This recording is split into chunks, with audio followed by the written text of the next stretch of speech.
নমস্কার, শুভ সকাল। আর আজকের ভিডিওটা এখান থেকে শুরু হচ্ছে। আর আমি আর বাবা এখন আছি মাঠে। আমাকে এই জায়গায় কিছু ওলকপির চারা ফেলা আছে, তো চারাগুলো একটু বেশ বড়ই হয়ে গেছে। এই জায়গাটা এখন জল টল দেবো, আমরা প্রত্যেকদিন সকালে এসে জল দিই। আর আজকে তো মাঠে প্রচুর পরিমাণ কাজের চাপ আছে, তাই সকাল সকাল কাজে লেগে গেছি। এখন বাবা আর কি এই ওলকপির চারায় জল দেবে, তারপরে তো মাঠে অনেক কাজ আছে।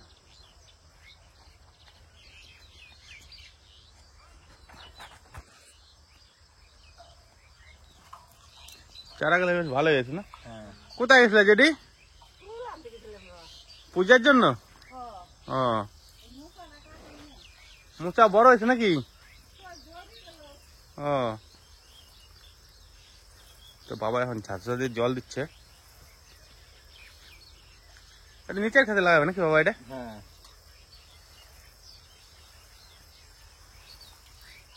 আর কফির চারা খুব আস্তে আস্তে জল দিতে হয়, নাহলে পরে গাছ ভেঙে যায়।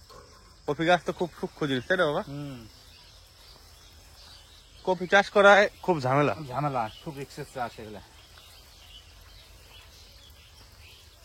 সময়ে জল, সময়ে সার, সব সব দিয়ে রাখতে হবে, ওষুধপত্র সব দিয়ে রাখতে হবে, তাই না? তবেই ফসল হবে। কারণ কি আর ফল হবে? আর এদিকে বাবার জল দেওয়া তো হয়ে গেল। এবার আমরা যাবো মাঠে, মাঠে গিয়ে মাঠের কাজ বাজ গুলো শুরু করবো।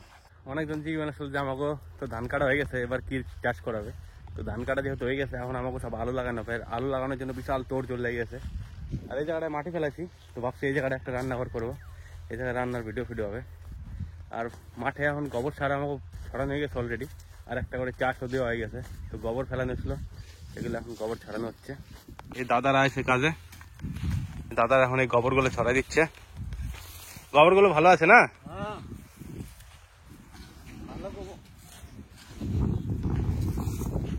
আর একটা করে চাষও দেওয়া গেছে জমিগুলায়। তো আর দুটা করে চাষ দিলে পরে আলু লাগানো হয়ে যাবে। আর আজকে রাত্রেবেলায় আলুর বীজ আসার কথা আছে বাড়িতে। নোয়াদারা সেই ভোর 3টের সময় গেছে আলুর বীজ আনতে। তো নোয়াদারা রাত্রেবেলা বীজ নিয়ে তো চলে আসবে। এরপরে সারটা ছড়াইতে হবে, তারপরে জমি টমি রেডি করে একদম আলু লাগাই দিতে হবে। আর এই জায়গাটায় মাঠে এখানে একটা বাদাম ছিল, তো দাদারা আজকে বাদাম উঠাচ্ছে। বাদাম মোটামুটি ভালো হয়েছে, এই জমিটা বাদাম উঠাই দিতেছে এখন। আর বাদামটা উঠানো হয়ে গেলে চাষ দিয়ে তারপরে আলু বসানো হবে। দাদা এই যে বাদাম উঠাইতেছে, ভালো হয়েছে এই গাছগুলো।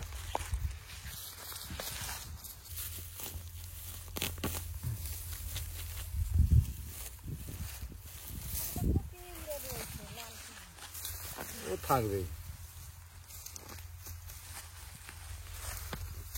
আর এই বাদামগুলো এখন বীজ হবে। বাহ, সুন্দর হয়েছে দাদা এই বাদামটা। ভালো উঠেছে, কই দেখি।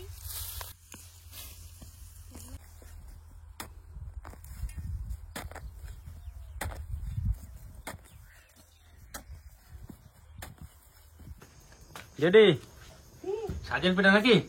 আরে বাবা, আমার জেডি এদিকে সাজের পিঠা বানাইতেছে।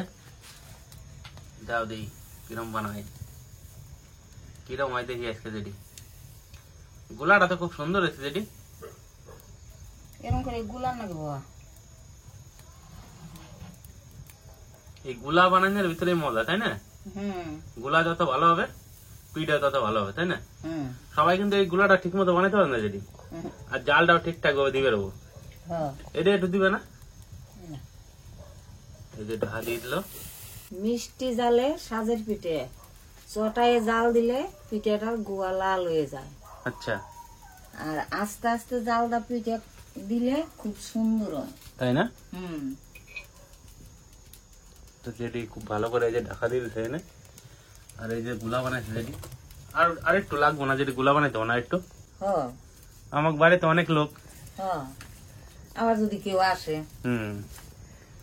পিঠাটা কিন্তু এদিকে জাল হচ্ছে, আর হালকা হালকা করে জাল দিচ্ছে যেটি। আর যে এখন ঢাকা দিয়ে দিচ্ছে, একদম সুন্দর হয়ে যাবে। বানাইছে না যেটি? খুব সুন্দর ফুলছে যেটি পিঠে গেলে। বৌদি কি বানাচ্ছ? আমি এই যে মা পিঠে বানিয়ে দিচ্ছে, আমি এখন ওই দুধের মধ্যে ভিজাবো। আচ্ছা, এটা ভিজানো পিঠা হবে? হ্যাঁ, এটা ভিজানো পিঠে বলে। ওদের এটা কি দুধ নাকি খালি? হ্যাঁ, এটা খালি দুধ। কি আছে দুধের সাথে? দুধের সাথে চিনি আছে, আর অল্প একটু নুন, হালকা একটু নুন দিয়েছি। এই যে পিঠেগুলো এবার দেব? হ্যাঁ, এখন এই পিঠেগুলো এর মধ্যে দেবো। এটা ভিজানো পিঠা তো? হ্যাঁ, এটা ভিজানো পিঠে। দিয়ে দাও। হ্যাঁ, পিঠাটা কিন্তু কালকে সকালে খেতে হবে, তাই না? হ্যাঁ, নালে ভালো লাগবে না, অত স্বাদও লাগবে না। আর কালকে সকালে যদি খাও না, হুম। খুব সুন্দর টেস্ট হবে। আর পিঠা বানাবে একদিকে আর দিতে হবে একদিকে। পিঠে একদিকে বানাবে আর একদিকে গরম গরম দেবো, তাহলে পিঠেটা ভিজবে ভালো। আচ্ছা, এখন এইটা হচ্ছে ভিজানো পিঠা, হালকা জাল হবে আর এই পিঠাটা সুন্দর ভিজে যাবে। এটা কালকে খাইতে হবে, এটা তো আজকে খাওয়া যাবে না। না, এই কার্তিক মাসে আমার শাশুড়ি কত কি কাঁচি খুচা পিঠে খাইতে হয়, তাহলে রক্ত তাজা হয়। তার জন্য আমার শাশুড়ি কয়ে গেছে যে তোরা এই কার্তিক মাসে সাজের পিঠে বানাই দিবি আমার নাতি পুতিরে। তার জন্য আজকে আমি সেই পিঠে করে ধরছি। আচ্ছা, তো এবার পিঠা রেডি। ও, এইটা তো আগের থেকেও বেশি ভালো হয়েছে দিদি, ফুললে একদম ডাব ডাব হয়ে গেছে, দারুন। হাতের যেটি কামাল আছে।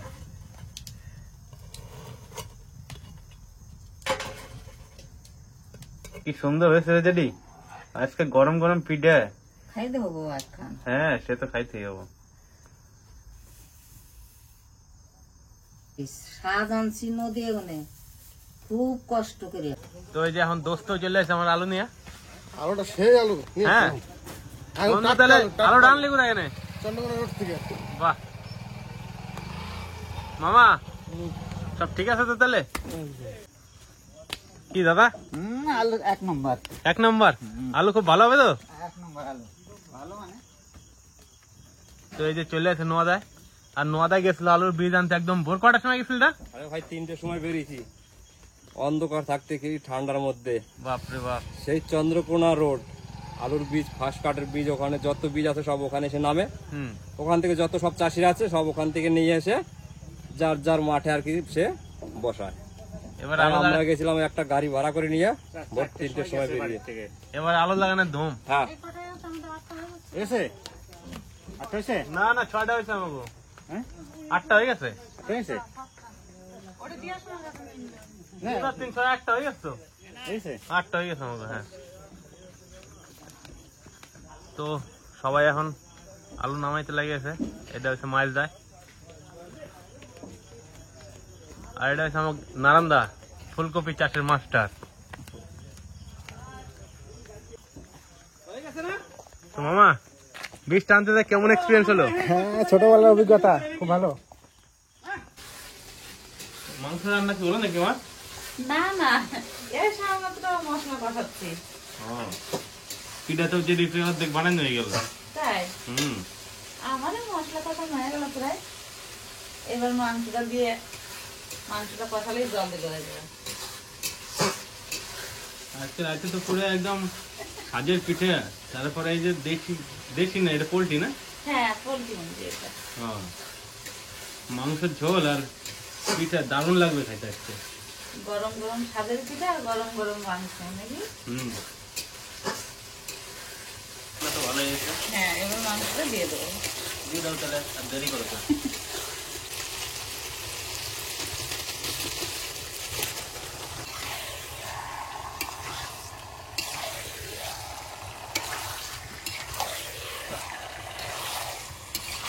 মাংস কষানো হয়ে গেছে, এবার জল দিয়ে দেবো।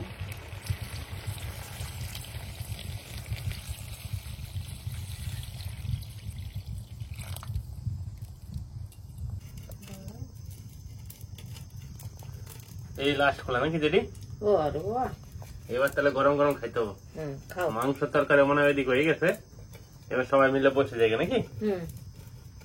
নিয়ে আসো তাহলে সব। নিয়ে আসো, তোমার বৌদি সব দিয়ে দিত খাইতে। ঠিক আছে। গরম গরম মাংস রে দা, আর এদিকে হচ্ছে গরম গরম পিঠে। ও, সাজের পিঠে নাকি? হুম, শীতের প্রথম ভাই। হ্যাঁ হ্যাঁ তাই আর শীত মানে পিঠের সিজন। এখন তো আমাকে চল দিয়ে থাকবে খালি পিঠে। একদম। আর শীতের শুরু, এখনো নলিন গুড় শুরু হয় নাই, শুরু হয়ে যাবে দুদিন পরে। শুরু হয়ে যাবে কিছুদিন পরে। আর নলিন গুড় শুরু হলে তখন তো আর মানে পিঠে খাওয়া চলতেই থাকবে। নলিন গুড়ের যে একটা টেস্ট, সেই টেস্ট যে কোনো কিছু আর মানা যাবে। আর এই যে যে সাজের পিঠে দিয়ে মাংস, এর কিন্তু ভাই কোনো তুলনা নাই। গরম গরম একটা ধুমে উঠতেছে মাংসের ভিতর থেকে। আর এই পিঠে পুরো জমে গেছে আজকে একদম ভাই।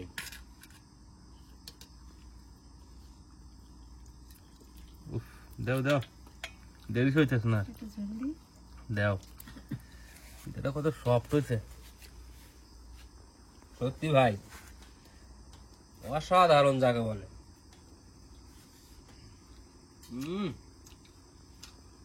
দারুন।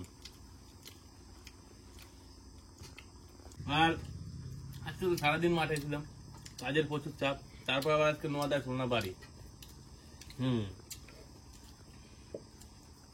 সেই ভোর 3:30টার সময় উঠে চন্দ্রকোনা রোড, যেখানে আমাদের আলুর বীজের আর কি কারখানা, ওখান থেকে আমাদের নতুন আলু যত ফার্স্ট পার্টির বীজ হয় সব ওখান থেকে আমাদের এখানে আসে। 3:30টার সময় উঠে গাড়ি ভাড়া করে নিয়ে গেছি বীজ আনতে। বীজ নিয়ে এই বাড়ি ঢুকলাম, বাড়িতে এসে দেখছি গরম গরম সাজের পিঠে আর মাংস। আর ভাই কিছু বলার নাই, হাত পা ধুয়ে চান করে কোন রকম বসে গেলাম আমি।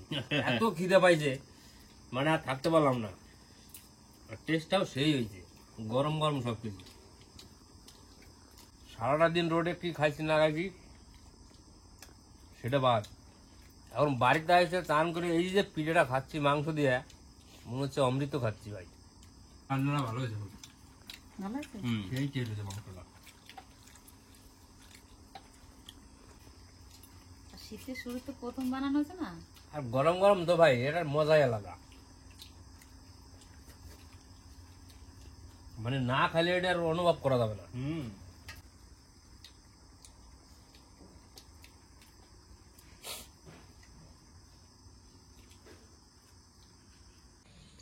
দাও দিই, যা সুন্দর ভিজছে পিঠে গেলে দেখেই তো মন ভরে যাচ্ছে।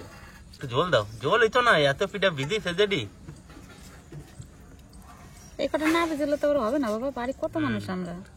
আসবা এখন তুলো হয়ে গেছে নাকি? একদম তুলে তুলে। নাও দিবা। পিঠাটা এত সুন্দর হয়েছে যে চামচ দিয়ে ধরার আগে ভেঙে যাচ্ছে। দারুন। আর এই পিঠাটা সবসময় কিন্তু এত ভালো ভেজে না পিঠা, যাই হোক এই পিঠাটা এত সুন্দর হয়েছে, শীতের কি কম, শীতের হালকা মৌসুম, মানে সেই লাগতেছে ভাই। এদিকে তো হালকা পাতলা শীত পড়ে, আমার গ্রামে একটু বেশি শীত পড়ে, কারণ বাড়ির সামনে তো নদী। আর এই সকালবেলা হালকা একটা মিষ্টি রোদ, মিষ্টি রোদের সামনে বসে এইভাবে পিঠা খাওয়ার যে একটা মজা, এই মজাটা মানে কি কম, ভাষায় প্রকাশ করা যায় না। আর এত সুন্দর হয়েছে পিঠাটা, পুরো মন ভরে যাচ্ছে।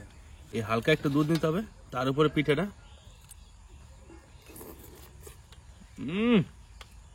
দারুন। আর এই পিঠাটা দুধ দিয়ে আর চিনি দিয়ে ভিজিতে হয় নাকি? আর অনেক কিছু তো ভিজেন যায়, তো এখন তো সেই সামগ্রীগুলো নাই। গাছ টাছ কাটা হবে, খেজুর গাছ, তারপরে এই পিঠাটা যখন বানায় দেখাবো, একবার যদি কেউ খায় তার লোভ লেগে যাবে, সে সবসময় এই পিঠা খুঁজে বেড়াবে, সেই বাড়ি ছাড়তে যাবে না, এত টেস্ট।